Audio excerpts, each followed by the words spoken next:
We've got a guest in the studio today. None other than Ken Lee himself. All right. Welcome to the show, Dad.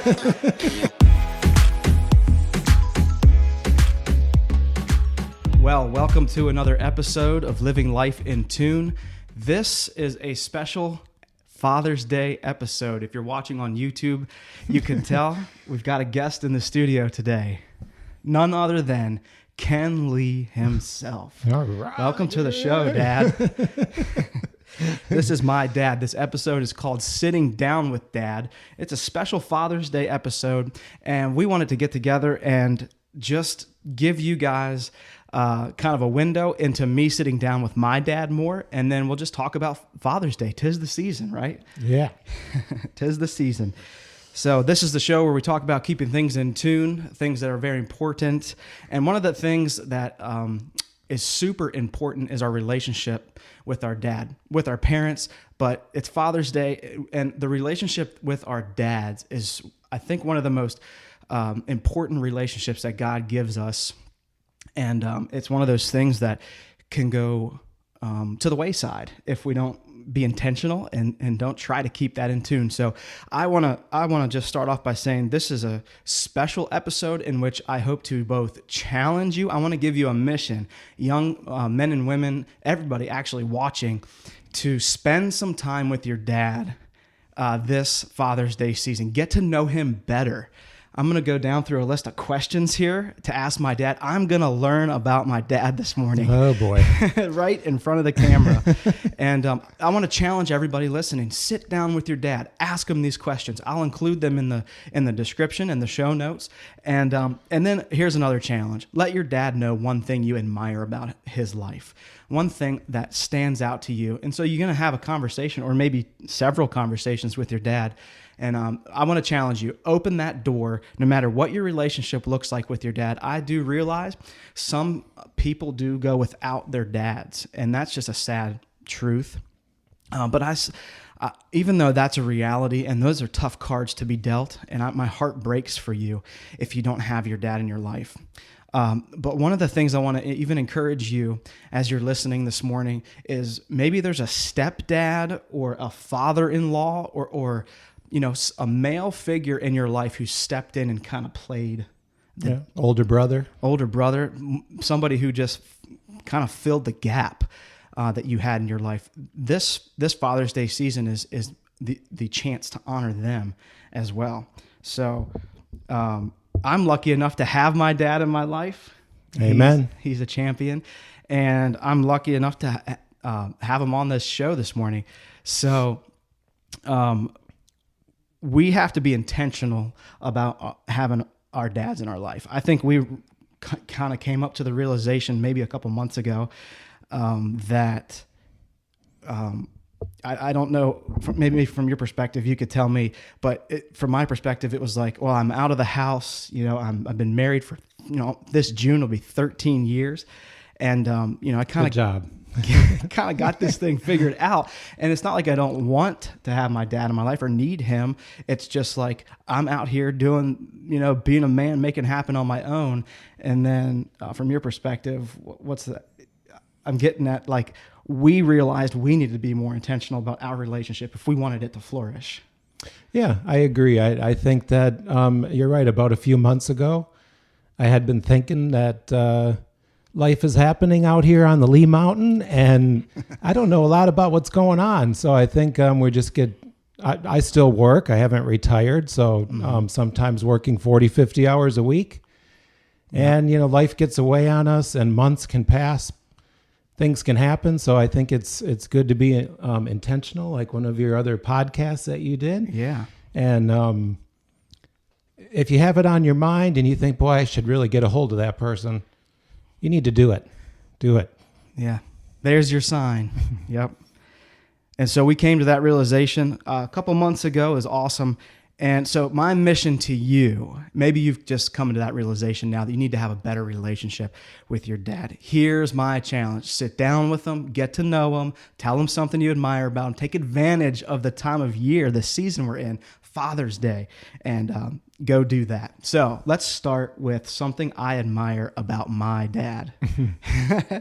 Over the years, one of the observations I've made about you, Dad, is that you seem to be very steady and calm and positive no matter what life throws your way.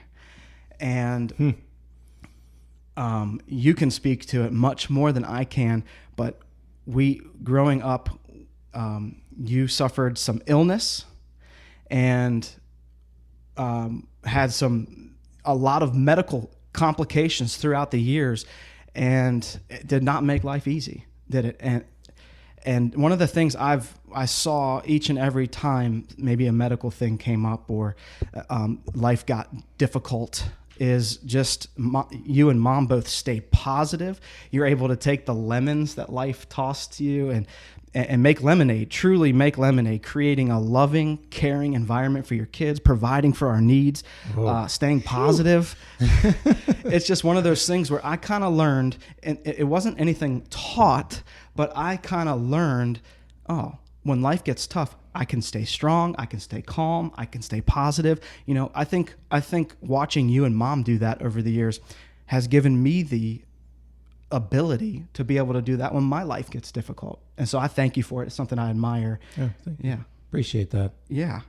Your resilience and your perseverance.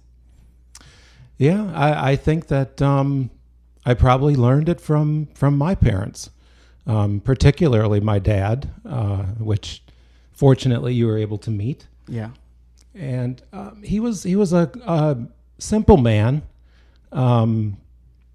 I guess I kind of grew up in like a Leave It to Beaver family. My dad worked 9 to 5, came home, put his feet up on the footstool with the newspaper while Mom was in the kitchen. Kids all playing around until the dinner bell rang. And that's my dad had a way of putting down that newspaper as soon as one of us would walk in the room. He would want to know how our day went. He would want to know, and he always had a good word to say. When I met your mother, I can remember as soon as Mom would walk in the room, Peggy, he's just so happy to see people. And I know that he had some close times with you too. Yeah. Sporting and yeah.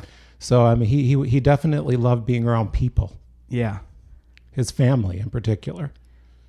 Yep. Grandpa always had something positive to say. If you were in his presence, you were being encouraged. That's what I remember. And so that's something that you were able to pick up from your dad, and I picked up a lot of that from you. I love encouraging people, and it's something that comes naturally to me, and it's something I believe I inherited.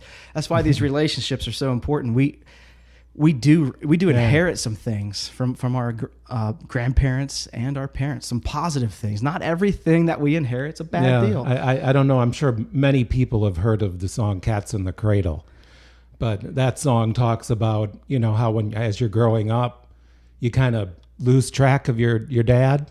And it's because, you call him on the phone, you might tell him how things are going. Maybe you're not feeling that great. And even though you want to spend some time together because of your busy lives and you're raising your own families, you just have to cut it short sometimes. So, and I understand that with you too. Yeah. That we may go weeks without speaking or seeing each other. Yeah. And I have to know that it's nothing I did wrong. Yeah. It's just that you're busy. Yeah. You're busy being a busy dad. And Yep. That's hitting on a point that you gotta be intentional. If you want to spend time with your dad, get to know him. I personally came to the realization recently, I want my dad in my corner. Life is difficult with all his challenges, and I'm so blessed to have a good dad. I want to be intentional, so I think we try to get breakfast as often as the calendar allows. Every other month. Weekdays are tough for both of us, but Saturday mornings work well. But I hope what you're taking away from this is we are both proactively trying to be in each other's lives. It's not something that we're willing to just let happen the way it's going to happen. We're trying to put some intentionality, and I hope you are picking up some of that for your relationships. We're in such a digital world of texting, sending little messages, little Snapchats. Yep. Go ahead and send them. Send them to your son. Yeah. Send them to your dad. Yep. We like them. Yep. That's awesome. So that's something I admire. So sit down with your dad this week if you can. Tell him something you admire about him. Trust me, one thing, it'll just make his day. And that's true. I've got a 7-year-old boy, and it lights me up anytime he tells me something he likes about me. And so this next part of the show, we're going to go down through something that I'm calling sitting down with dad. And we're going to do this right in front of you today. I'm going to get to know my dad better. Yeah, it's a great thing because it does bring back, it helps you reflect on where you come from and how you got to this day.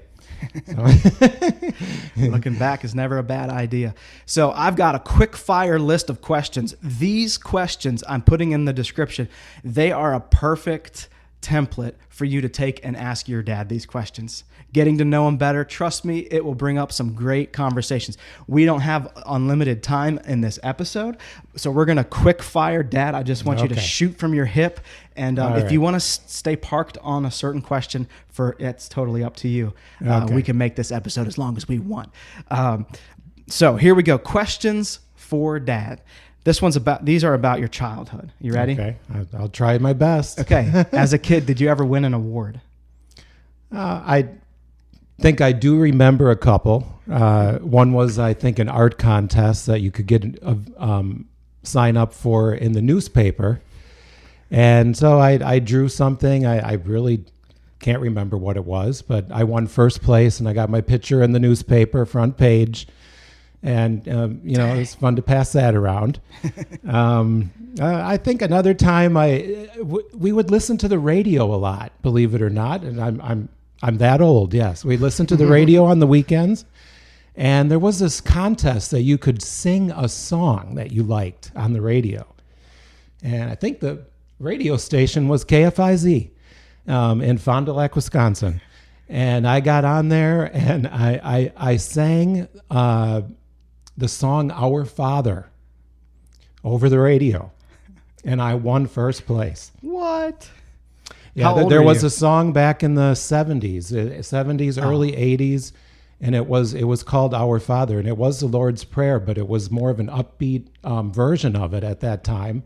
Man. And I sang that song over the radio. A lot of people heard that. So, those are the two awards I can remember. It wasn't much of a sports fanatic. I did play baseball as a little one and soccer, and but I think I carried home a trophy now and then. But I wasn't. Definitely wasn't an all-star like you. Oh yeah. I can remember that wrestling and you getting the championship. All right. Well, these questions are about you, so let's keep going. I didn't know that. Like, first, I didn't know you were that old. Singing on the radio, but I don't have to wonder where I get art and music from anymore. You're winning awards as a kid for art and music. Man, that's crazy. Okay, next question. Is there anything that you wish that you asked your parents, but you haven't? Yeah, this was a tough one. I reflected on this question for quite a bit. And I guess one of the things I would like to know is, families today, they really think out how many children they're going to have. And, a lot of people want the boy and the girl. And I always wanted to ask my parents, did you intentionally have 5 children and raising 5 kids? Or was this just something that you just happened? Or did you say, we want to have 5 children? Oh, yeah. So I didn't know. And I'm sure happy I have 4 other siblings. And I know that's always a tough thing these days on how many kids. And shoot, we got the boy and the girl, and we high-fived and stopped. But so yeah, that's a good one. So what did you want to be when you were little Ken? What did little Ken want to be? Little Kenny. When he was a kid. It was actually. Matter of fact, I was called Little Lee because I was the youngest Lee boy of four. Oh. And we had a younger sister after that, Karen. And I guess repeat the question. What did you want to be when you grew up? Okay, I guess it had something to do with art. I thought maybe an art teacher, Yeah. or maybe even an elementary school teacher. So Okay. Okay, this one I have highlighted as a good one. What do you remember most about your dad from being a kid? Yeah, from being a kid, that's pretty easy for me to. My dad, he loved to sit down and talk about how your day went. I do remember with my dad, he loved baseball. So he was always, and he was always wanting to play baseball, and he coached one of my teams. Yeah. Okay. Remember playing baseball, being coached by your dad. Yep. That's awesome. All right, quick fire questions. Question about this is transitioning from childhood to young adult life. Okay, so what was your first job and how did it go? I think this is a trick question. Okay. We might have talked about this once before, and you just had to put this in there, did you? Yeah. Well, my first job has to do with my dad, actually. Oh. So my dad worked in an office building in a downtown area in a small town, Fond du Lac, Wisconsin. And next to where he worked was a Chinese restaurant. Okay, he saw a little note on the window that said "Help Wanted," dishwasher wanted. Oh, yeah. So I was about 15 and a half, and you could work at, about 15 and a half still back then. And so I went and applied. I applied over the phone. I called the number. And because my last name is Lee, and it was a Chinese restaurant, I wasn't sure when I went to the interview in person if they were expecting to see someone of a different nationality. But I showed up and got the job. And it was an automatic dishwasher. I thought it was pretty cool. You put him in the rack, send him through, close the cover. Well, one of my duties at the end of the shift was to clean the walks. So the owner of the restaurant brought me a little pan, and it had a little like a plastic scrubby in it. And he told me, this is what you use to clean the walks, and this is something you need to do before you leave at night. And so my first couple shifts, I'd come in, and the first thing he would say to me, he goes, you forgot to clean the walks last night. Ooh. And so I thought to myself, no, I know I did it. I know I did it. So and a couple nights went by, and he said to me, it was like three occurrences. He said, you still haven't cleaned the walks. And so he goes, I want you to show me how you clean the walks. Okay. Any one of my family members who's listening right now is probably crying because it's so funny. But okay, so I took this pan and I went over by the cooking area where all the cooks cook in the walks. And I knelt down on my hands and knees and I scrubbed the floor where the cooks walked. And I cleaned those tiles. Are you serious? And those are the cleanest darn tiles that anybody ever seen. But hey, I never knew what a walk was. So, oh my God. Until that night. Hilarious. And I never saw two owners of a Chinese restaurant laugh so hard in my life. So there you go. That's hilarious. Boy, why wouldn't you just clean the walks? Oh, yeah, well, okay. That's funny. Next question, please. Okay. This one's fun. Everybody wants to know the answer to this one. Oh, boy.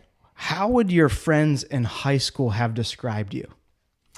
Okay, well, this one's easy. The Lees had quite a name in the town that we lived in. So I was called Little Lee or Little Kenny. But I had 3 older brothers, and they were into fast cars and girls and those kind of things. Yeah. So I was Little Lee, and Little Kenny, Little Lee is how I was referred to. And I was always tagging along as a little one there. Okay.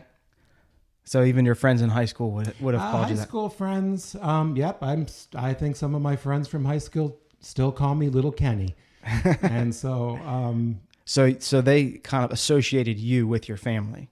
yes. Yeah. Okay. Yeah. We were definitely, when you talked about the Lees, you always thought of all of us. So Okay. we were a group. Okay. Now, I think I know the answer to this one, but our listeners might not. So, how did you meet Mom? All right. That's a good question. Good question. So I'm not sure I've ever told you this story, but after I left the Chinese restaurant, which I really took a liking to cooking, Yeah. I stepped it up and I tried to get a job at a really nice steakhouse in the town that I lived in. So, and I was blessed enough to get the position. So I was a dishwasher at a fancy supper club steakhouse called the Atrium. And I pinnacle. soon moved into cooking and learned how to be a line cook and started broiling steaks. And this restaurant even had its own bakery. So one of the bakers in the bakery, her name was Janice. She told me that she has a friend who lives in Florida. And her friend is going to be moving back to the area that Florida didn't work out. Huh. And she's trying to get her a job here. One of her specialties was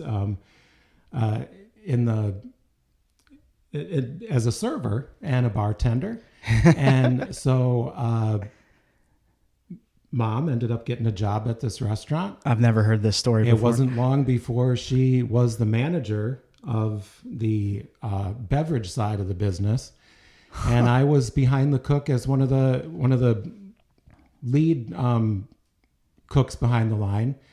And Mom would come in and she would ask for her, order. Yeah. She would peek underneath those little lights there and smile at me, and that's Yeah. how we met. Yeah. And so we started a relationship. Okay. Yeah, I knew it had something to do with a restaurant, but I didn't know that she had moved from Florida and that you met that way. That's awesome.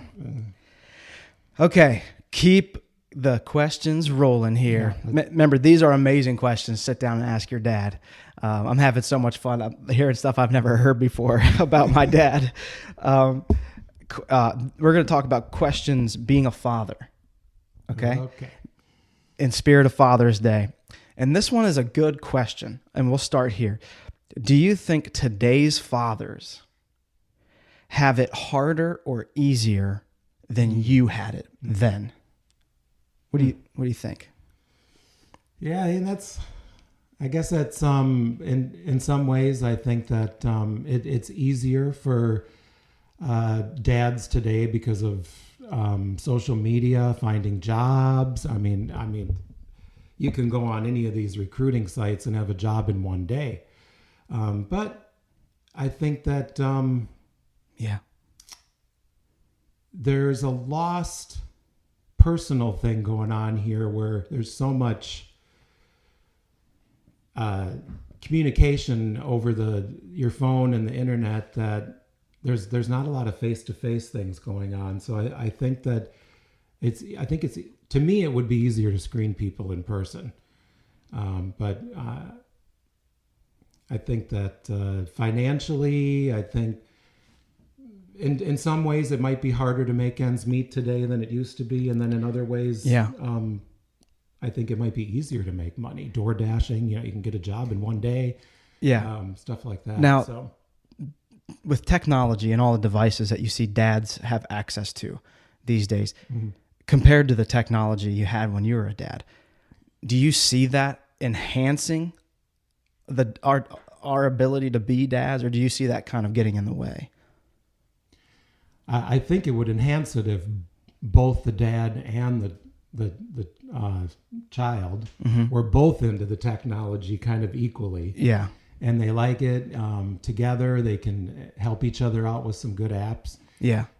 Where I think there's a generation gap there where I'm on just over the edge onto your generation, where I was young and old enough or young enough to learn the computer age. But I think with my father, computer wise, I think that texting and stuff, we probably would communicate better in person. Yeah.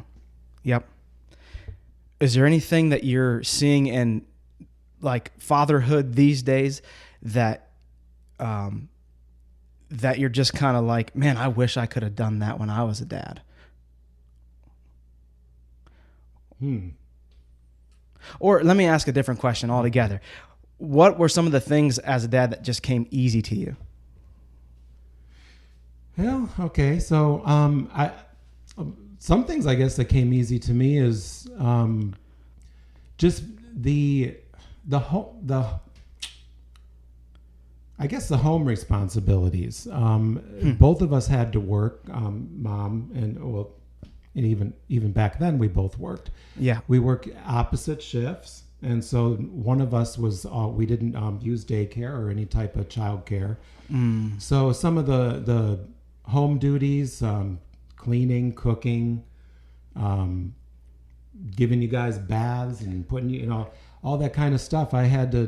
We equally as parents had equal roles doing that. So I think that. So it's like when mom was home, she was on and Right. she was making it happen. And then when you were home, you were on and you were making it happen. Right. Yeah. We didn't leave duties for the next shift. We did what we had to do at that point. But she was probably home more than you though, right? Yeah.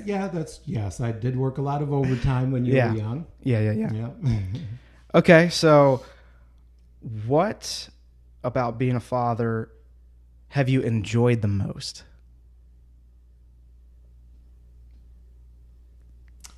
Yeah, there's a couple things here. So, I mean, of course, watching you and Joe grow Yeah. and some of your accomplishments throughout your childhood and your watching you change into young men and to adult men now. I mean, that's as a father and now being a grandparent. Those are the best things right there. Is watching your family progress positively. Yeah. That's good. So a little bit of a more difficult question about being a dad. What was one of the harder things that you had to learn about being a dad? I guess the hard thing is if you do see your children or your son or your daughter going through hard times, maybe getting involved with the wrong crew of kids, anything that you might want to feel that they're getting off that railroad track that you're trying to keep them on. It's good to. I was in favor, and I know that you and Joe might have been scared when I would say this, but I said it's time for a family meeting. So. You know those meetings. Yeah, I remember those family meetings. And sometimes these family meetings, you just want to share what's been bothering you, and then ask your kids if there's anything that's been bothering them.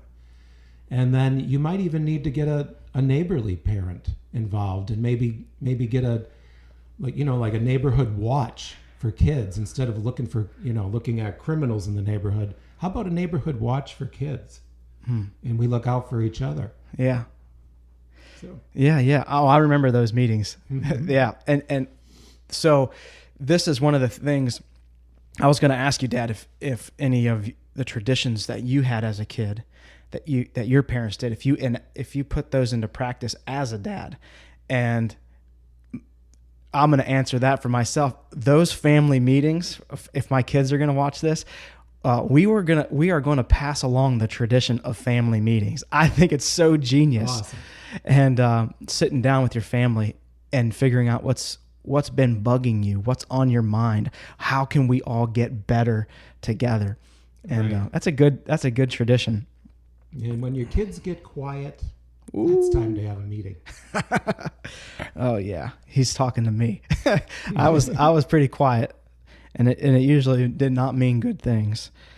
So back to your question, what was something that I picked up from my parents okay. that I can and my parents I was raised a pretty I want to say a strict Catholic as a young boy. So there was rules in our house, and when they were broken, we were punished. And I know punishment has taken on a different way of punishing children these days, My dad didn't spare the rod, and I'm thankful for that. Yeah. I'm thankful for that. Yeah. I think you transformed the rod into a belt with us. I don't think I'll forget that. We'll just stop there. Yeah, that's a good place. We don't want to offend anybody listening today. So questions about your personal views. These are the last set. And I thought this one was so interesting. What world events have had the most impact on you? Wow. Yeah, world events. I know for me, September 11th just absolutely devastated me as a kid. I was in ninth grade, sitting in the freshman class, history class, and they wheeled this shows how old I am now. They wheeled a TV in, plugged it into the wall, and turned on the images of what was happening on September 11th. And I remember thinking as a ninth grader, I guess you're 12, maybe 13 or something. Mm-hmm. And I just remember legitimately thinking, okay, I've seen like movies and stuff of evil things. I've heard of evil, like, you grew up in church, you hear about right and wrong and evil. I just remember watching those things and just going, oh, there's legitimate evil in this world. And I remember getting just so like my guts I just hated evil. Yeah. Yep. Yeah. I mean, that was definitely a big one for me too. I actually was headed on Interstate 81 North, headed towards Pennsylvania. Actually, I was doing some consulting at a printing company in Hagerstown. And about that time, that came over the radio. It broke through the radio right before I pulled in the parking lot. And I almost had to shrug my shoulders in the car, thinking what was going to fly over my head. So that was a major life event that's affected all of us. And of course, now the newest one is COVID. Yeah. How that has changed. I never did experience anything like that as a child, although I do know that when I was real young, the measles was a problem back then. So how did COVID have an impact on you? At the time of COVID, I was an emergency room technician, and so I was one of the frontline people. Yeah, and I remember that. It really affected me to the point where really you hear this all the time, but really you can't sweat the small stuff. Mm-hmm. When you think about what people went through and what I witnessed in that emergency room, there's so much that can come out of something tragic like that. I've seen a lot of relationships mended. Wow. People helping that you would never think would come forward, and doctors and nurses, and families all coming together. Yep. That's awesome. So my last question about this, and then we'll go ahead and wrap things up. And maybe you haven't thought too much about this, but for everybody listening who is going to sit down with their dads and get to know them like this, you got to do it. This question is something so cool as a son to hear a dad say. So I'm really looking forward to this one. How would you like to be remembered?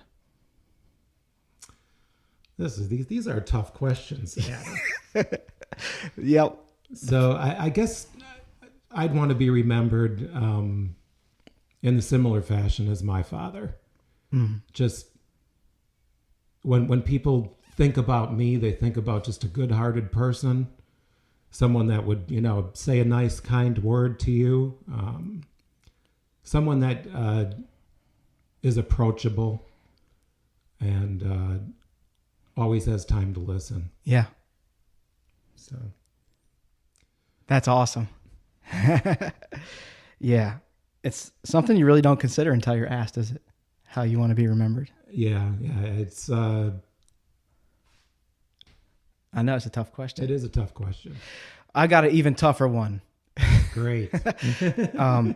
Your dad, my grandpa, has since passed away. And how many years ago? think it's been 12. I hope I'm correct, Mom. Yeah. You're watching? Yeah, and so I do have a question, because a lot of guys listening and people, not just men, have lost their dads.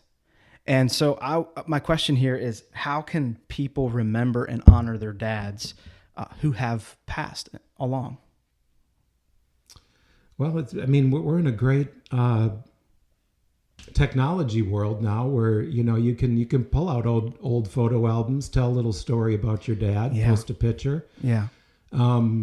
It's amazing when you do that, how many responses you get from relatives you haven't seen forever, maybe Yeah. an old friend that's connected somewhere on social media. Yeah. So, there's definitely some controversy about social media, but it can be used for such, positive things like this, our lost ones. Yeah. and how we can bring them back. Yeah. Yeah, that's awesome. That's going to bless somebody today listening who doesn't have their dad to call up on the phone this year. And you can honor them and remember them in a special way. And we want to encourage you to do that. So the very last thing, wrapping up, is, Dad, thanks so much for being willing to have these questions in front of kind of the public. Oh yeah. And it was awesome to hear some of these stories that I haven't heard before. But I really, truly, the heart of my show today is to inspire somebody else to sit down with your dad. Daughters, sons, sit down with your dad this Father's Day season and open a door that would otherwise stay closed. Open a realm of possibilities that it's going to take you and your dad and that relationship to the next level. So I want you to reach out to that dad, that stepdad, that father figure in your life. And I want you to, number one, tell them something you admire about them. And then number two, steal this list of questions and just have a great conversation with your dad and learn more about him. And I think it's going to be a blessing to you. Like I said, I think it's going to open a door and you step into a realm of possibilities, because I think God gave us our dads for a reason. And I know one thing, I don't want to navigate this life without my dad in my corner. That's awesome. Thank Yep. you. Yep. And so do that today, and remember this, your life matters. So keep it in tune.